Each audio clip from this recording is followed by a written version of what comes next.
Imagine a patient goes into the clinic, right?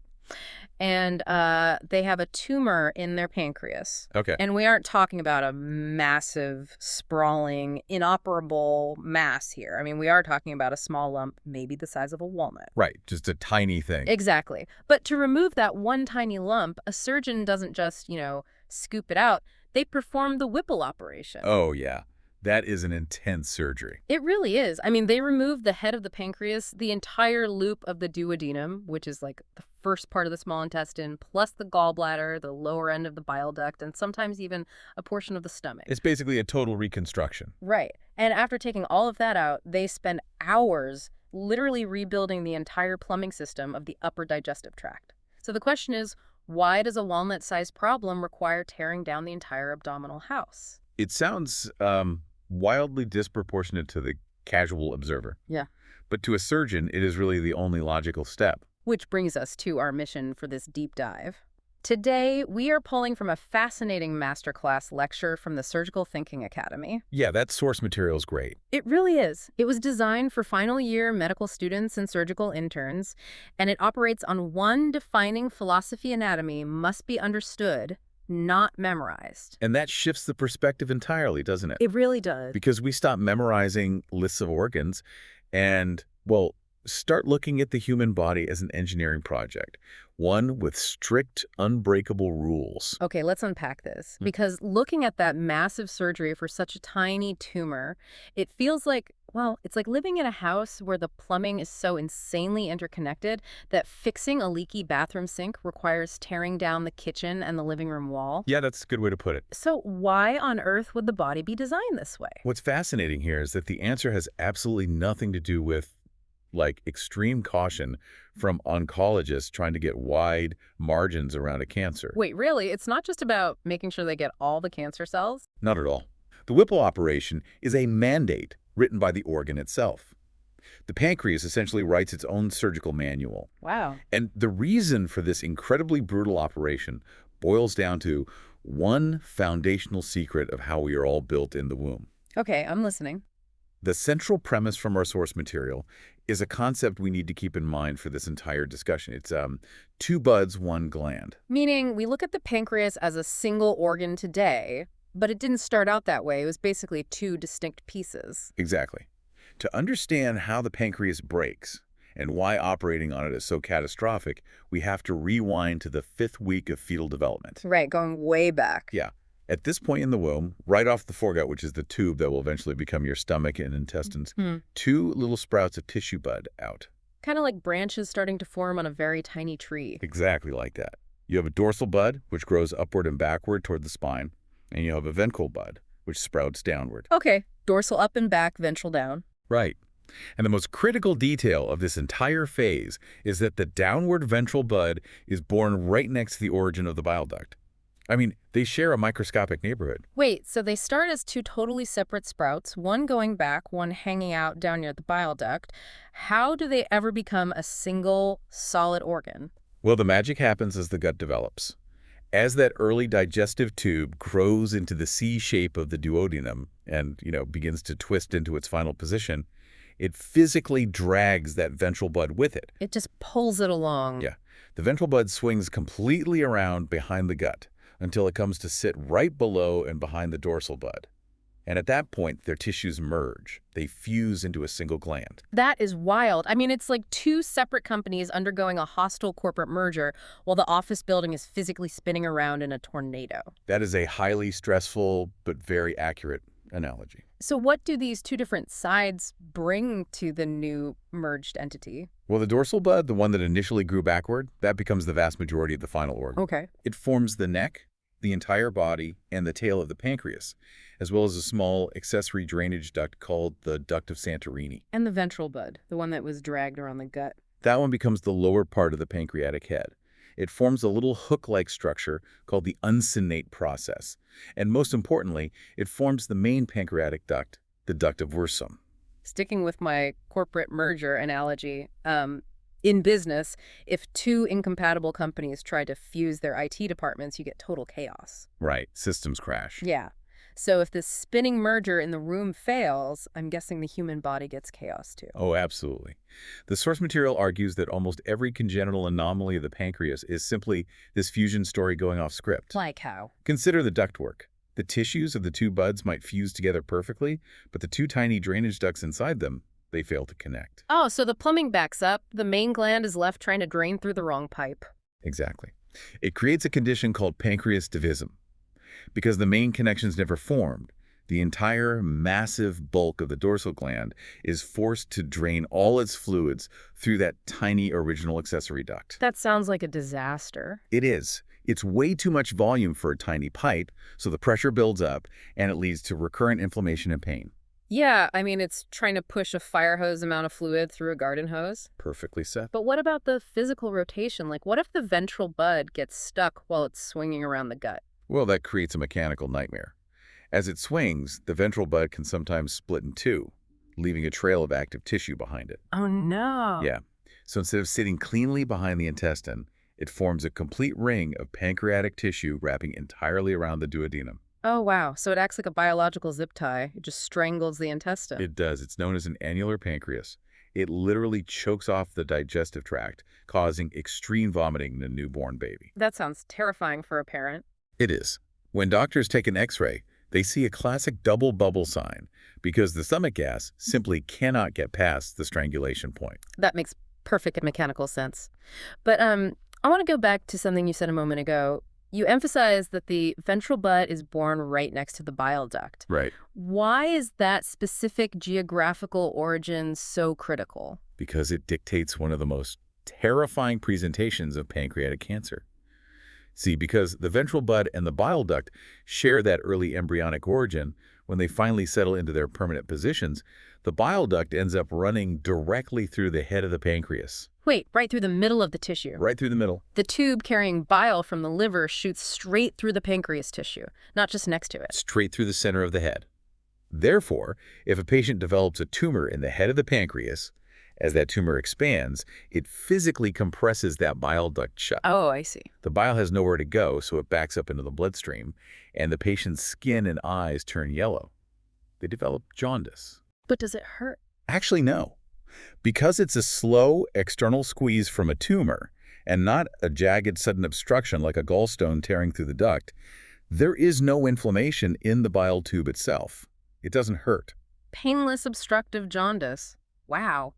The symptom isn't random. The embryology perfectly predicts it. The embryology is destiny here. Okay, so we've got this organ that is basically a forced marriage of two separate embryonic buds. But what is it actually manufacturing? Because looking at the cellular level in this masterclass, this merged organ has a serious split personality. It really does. It's operating as two completely different factories under one single roof. And in wildly disproportionate amounts, too. The pancreas is about 99% exocrine tissue and only, like, 1% endocrine tissue. Okay, let's break down that 99% first. What is the heavy industry side doing? The 99% consists of clusters of cells called acini, and their job is to manufacture highly potent digestive enzymes. Like the stuff that breaks down food. Exactly. These are the aggressive chemicals that break down complex proteins, carbohydrates, and fats in your meals. Okay, here's where it gets really interesting. If the pancreas is spending 99% of its energy manufacturing chemicals designed to violently digest meat and fat, why doesn't the pancreas just digest itself? That is the million-dollar question. Right, because the organ itself is made of meat and fat. It sounds like the body is manufacturing locked grenades. And the body treats them exactly like locked grenades. The pancreas doesn't actually produce active, dangerous enzymes. It produces inactive precursors called zymogens. So the safety pin is firmly left in the grenade. Exactly. The chemical structure of these zymogens includes an extra protein sequence that acts as a physical block. They remain securely locked in this harmless state while they travel through the pancreatic ducts. Okay, so when does the pin get pulled? The pin is only pulled, meaning that blocking sequence is only cleaved off by a specific activator enzyme, once the zymogens are safely deposited out into the duodenum to mix with your food. That is incredibly smart. But, safety mechanisms break. If the pin gets pulled while the grenade is still inside the factory. The gland destroys itself. It's as simple as that. If those zymogens activate prematurely inside the pancreatic tissue, the pancreas literally begins to digest its own cells. That sounds agonizing. It is. That chain reaction of self-destruction is the exact mechanism of acute pancreatitis. It is a brilliant, life-saving design that becomes a completely catastrophic the moment a duct gets blocked. Okay, that's the heavy industrial enzyme factory, the 99%. What about the 1%? That tiny 1% makes up the endocrine pancreas, the famous islets of Langerhans. Yeah. Rather than pumping digestive fluids into the gut, they are microscopic hormone factories, releasing chemicals directly into the bloodstream. And what are they releasing? There are three main cells to know here. You have beta cells in the center that make insulin, alpha cells around the rim that make glucagon, and delta cells that make somatostatin. Wait, if the beta cells make insulin to lower blood sugar and the alpha cells make glucagon to raise it, aren't they just fighting a constant biological tug of war? Like, how does that system not spiral out of control? The delta cells prevent that chaos. Somatostatin acts as a universal referee. It constantly dampens the release of both insulin and glucagon, preventing wild swings in either direction. Okay, a referee. That makes sense. But the true genius lies in the physical, spatial arrangement of these cells, which the source material calls the insulo-acinar portal system. Yes, this was the microplumbing detail that absolutely blew my mind. These two factories, the digestive enzyme side and the hormone side, they aren't just ignoring each other. No, the architecture is beautifully deliberate. The blood supply for these tiny islet clusters flows from the inside out. Okay. It starts at the insulin-making beta cells in the center, flows outward past the alpha delta cells, and then, here's the kicker, that hormone-rich blood drains directly into the surrounding 99%, the enzyme-making tissue. Wow. So the heavy industrial digestive side is constantly being bathed in the insulin produced by the other side? Precisely. The source material phrases it beautifully. It says, the endocrine pancreas whispers instructions to the exocrine pancreas through the bloodstream. Whispers instructions. I love that. The insulin physically primes the enzyme cells, telling them that a meal is being processed and they need to ramp up production. So we have an organ that is born from a spinning merger, manufactures locked grenades, and whispers to itself via one-way microscopic plumbing. That sums it up. Where does the body hide an organ this volatile? I mean, if you press your hand against the center of your back right now, you are actually closer to your pancreas than if you press on your stomach. Yeah, it is hidden deep within the retroperitoneum. It is plastered against the back wall of the abdominal cavity, behind the stomach, just draped across the spine. So it's really buried in there. Completely. Because it hides so deep, doctors cannot feel it during a routine physical exam. There is no surface lump to discover. Which makes finding cancer there incredibly difficult, I imagine. Exactly. A tumor can grow there silently for a very long time before it presses on something else and announces itself. When it comes to the pancreas, location is prognosis. Let's map out that hidden location then, because the geography here is what finally answers the mystery of our cold open. Right, the Whipple surgery. Exactly. So the pancreas is laid out horizontally across the back, and it has 4 main sections. Starting from the right side of your body, you have the head, which is nestled snugly into the C-loop of the duodenum. It's kind of like a tire sitting perfectly in the curve of a racetrack. And that head includes the uncinate process, right? The little hook that came from the swinging ventral bud we talked about earlier. You got it. Moving left across the midline, you hit the neck, which is a short, narrowed waist section. Then the body, which crosses directly over the main artery of the body. And finally the tail, which runs all the way out to the left side and physically touches the spleen. Okay, going back to the head of the pancreas and that duodenum curve, when I was digging into the source material, I had a massive aha moment. Oh, yeah. Yeah, it goes back to my analogy about tearing down the kitchen to fix the bathroom. The pancreas head and the duodenum are basically a duplex house. Yes, that's exactly it. They share a wall, but it's much worse than that. They share a single electrical grid. The arterial marriage. Yeah. The blood supply is the absolute core reason the Whipple surgery exists. Walk us through that. Well, 2 great arterial trunks feed this area. From above, you have the celiac trunk sending blood downward. From below, you have the superior mesenteric artery, or SMA, sending blood upward. And they meet in the middle to power the duplex. Right, they link up to form vascular arcades. Yeah. These are loops of blood vessels that weave through the head of the pancreas and the wall of the duodenum. They feed both organs simultaneously from the exact same vessels. Shared blood supply equals shared fate. So it's physically impossible to turn off the power to just one side of the duplex. If a surgeon tries to, carefully carve away just the head of the pancreas to remove a tumor, They have to clamp those arcades. And the moment they do, the duodenum loses its blood supply and dies of ischemia. Anatomy wrote the operation. The massive scale of removing the duodenum, gallbladder, and stomach parts. It isn't necessarily because the cancer is spread to all those places. Which is what people usually assume. Right, Yeah. exactly. But it's actually because removing the head of the pancreas destroys the life support system for that entire anatomical neighborhood. Now contrast that with the tail of the pancreas. That's on a different electrical grid entirely. Totally different. The neck, body, and tail get their blood from branches of the splenic artery, which runs along the top edge of the gland. Oh, okay. Therefore, if you have a tumor in the tail, a surgeon can perform a distal pancreatectomy. It's a completely different, much smaller operation.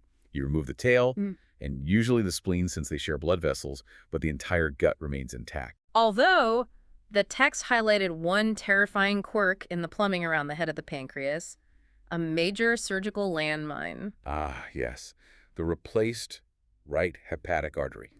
What does that mean? Well, in about 1 in 6 people, the artery that feeds the liver's bile ducts doesn't sprout from its usual textbook location above. It branches off the SMA below and runs straight up behind the head of the pancreas. Right, in the surgical zone. It sits right in the firing line of a Whipple resection. If a surgeon assumes standard anatomy and accidentally cuts it, they have instantly compromised the blood supply to the liver. Man, so the arteries really dictate what the surgeon is forced to remove. But what dictates whether a surgeon can operate at all? If the arteries are the electrical grid, what are the veins doing? The venous drainage determines resectability. Almost all the blood leaving the pancreas drains into the portal system, which heads to the liver. And the most critical venous junction in the entire abdomen happens right behind the neck of the pancreas. Right behind it. Yeah. The superior mesenteric vein, coming up from the intestines, meets the splenic vein, coming from the left. They unite perfectly behind the neck to form the massive portal vein. Okay, so the neck of the pancreas is draped directly over this massive highway interchange. So if a tumor in the head of the pancreas starts growing backward, It invades that vein junction. When a surgeon is reviewing a CT scan, the most important question they ask is, has the tumor wrapped around the portal vein confluence? and if it has, If it has heavily invaded those major veins, the tumor may be entirely unresectable. You can't just cut out the main vein that drains the entire gut. but the text mentioned anatomy offers one small mercy there, a safe tunnel. Yes, thankfully. The front surface of that portal vein junction has almost no small branches entering it. It creates a smooth, bloodless plane. So they can get behind it. Right. A surgeon can gently slide a finger right behind the neck of the pancreas to lift it away from the vein before making their cut. Okay, so the veins offer a safe tunnel, but does the rest of the organ have a boundary to hold a tumor in place? Like, what about the lymphatics? It doesn't, and that is a real tragedy of its design. The pancreas has no true capsule, no tough, fibrous outer skin to contain a growing tumor. Furthermore, it sits in a rich, multi-directional swamp of lymphatic drainage. Now swamp. Yeah, lymph fluid flows out generously to nodes in every direction. So a system designed to keep a healthy gland well flushed becomes a multi-lane highway for cancer cells to escape. Unfortunately, yes. By the time a tiny walnut-sized tumor is finally detected, microscopic cells have often already used those highways to reach distant lymph nodes.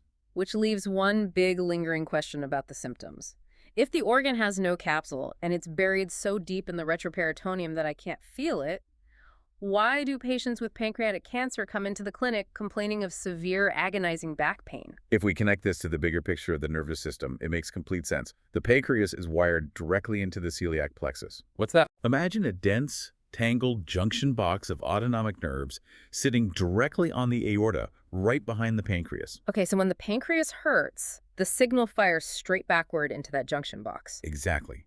Your brain registers that specific nerve pathway as a pain boring straight through to the middle of your back. But the cancer itself possesses a cruel biological trait. It is neurotropic. Meaning it actively seeks out nerves? It's drawn to them. It doesn't just push against them. The tumor cells physically invade the nerve fibers and grow along them like vines on a trellis. Ugh, that sounds awful. It's called perineural invasion, and it causes relentless, excruciating pain. However, this exact wiring system offers a targeted way to help the patient. Because all that pain funnels through that one single junction box. Right. Surgeons or pain specialists can perform a celiac plexus block. They use a long needle to inject a nerve-killing agent directly into that specific junction box on the aorta. Wow. It essentially cuts the alarm wire at the source. Exactly. The anatomy caused the agonizing pain, but understanding that anatomy provides the blueprint for profound relief. We've built this organ from the ground up, you know. The spinning embryonic bugs, the split personality factories, the duplex blood supply, the veins, and the nerves. So what does this all mean for the surgeon actually standing in the operating room, hands inside a patient? It means navigating an absolute minefield, using anatomical laws to guide every movement. Take Courvoisier's law, for example, which helps doctors diagnose the issue before they even cut. How does that work? The law states that if a patient has painless jaundice and the doctor can physically feel a swollen, enlarged gallbladder on their abdomen, the cause is likely a pancreatic head tumor, not a gallstone. Ah, because we established earlier that a slow-growing tumor pinches the bile duct shut gradually, so it causes the plumbing to back up and stretch the gallbladder like a water balloon, without the intense, sudden inflammation of a jagged stone. Spot on. And once the surgeon opens the abdomen, their first major move is Kocher's maneuver. To evaluate if that tumor is inoperable, they slice the tissue attachments on the far right side of the duodenum and physically lift the entire head of the pancreas and the gut off the back wall of the abdomen. They mobilize the whole duplex house so they can feel behind it. Exactly. It allows them to manually assess the major blood vessels and nodes hiding in the retroperitoneum. If they decide to proceed with the Whipple, they remove the entire right side of the plumbing. Right. But the most shocking surgical paradox comes during the reconstruction phase. Reconnecting a soft, completely healthy pancreas is actually far more dangerous and prone to leaking than reconnecting a diseased, scarred one. Wait, why would healthy tissue be harder to suture? That seems backward. It does, doesn't it? Ah. Well, a diseased pancreas that has been chronically inflamed becomes fibrotic and tough, like leather. It holds stitches really well. A healthy pancreas is like a soft, fragile sponge, filled with those locked zymogen grenades we talked about. The central duct is tiny. When the surgeon stitches that soft sponge into a loop of intestine, if the tension isn't perfect, the stitches just tear right through the butter-like tissue. Oh my God. And then the pancreatic juice leaks out, the enzymes activate outside the duct, and they literally begin digesting the surgical connections. A pancreatic leak is the leading cause of major complications and mortality after a Whipple. The healthy tissue is its own worst enemy in this case. So what does this all mean for you listening right now? The source material urges us to build a mental framework, not just memorize lists. So let's use our house analogy as a true memory palace. I like that. Right. At the front door, we have the origin two distinct buds swinging together to form the foundation. Inside, the house operates two distinct factories. You've got a heavy industrial kitchen pumping out locked enzyme grenades, and a tiny communications room whispering hormonal instructions into the blood. And the house itself is a duplex, irreversibly tied to the neighbor's house, the duodenum, by a single shared electrical grid of arteries. Exactly. And buried in the walls of this house is a central alarm system, the celiac plexus, that sends signals straight to the back when intruders invade the wiring. When you visualize it like that, it completely transforms this from a dry medical lecture into a beautifully engineered, fiercely unforgiving ecosystem. Anatomy really does force the surgeon's hand. The massive scale of the Whipple isn't about medical overreach or cruelty. It is simply the body's arterial plumbing dictating the rules of engagement. Surgeons cannot negotiate with the blood supply. They just have to understand it perfectly to work within its constraints. I want to leave you with a final thought to chew on. Our sources detailed that beautiful insuloacinar portal system, the microplumbing, where insulin bathes the digestive cells in a one-way street. Yeah, the whispering instructions. Right, so it makes you wonder, if a localized tumor, or even a surgeon's scalpel during a resection, disrupts just a tiny fraction of that internal microscopic communication network, how does the rest of the gland compensate for those lost internal whispers? That's a great question. I mean, how does it do that without throwing our body's entire digestive and blood sugar balance into total chaos? The macroplumbing of the arteries clearly dictates the massive surgery, but those microplumbing whispers might hold biological secrets we are just beginning to unravel. It definitely raises profound questions about the hidden resilience of our microanatomy. Something to mull over as you digest everything we've talked about today. Thank you so much for joining us on this deep dive into the pancreas. Keep learning and keep questioning the mechanics behind the world.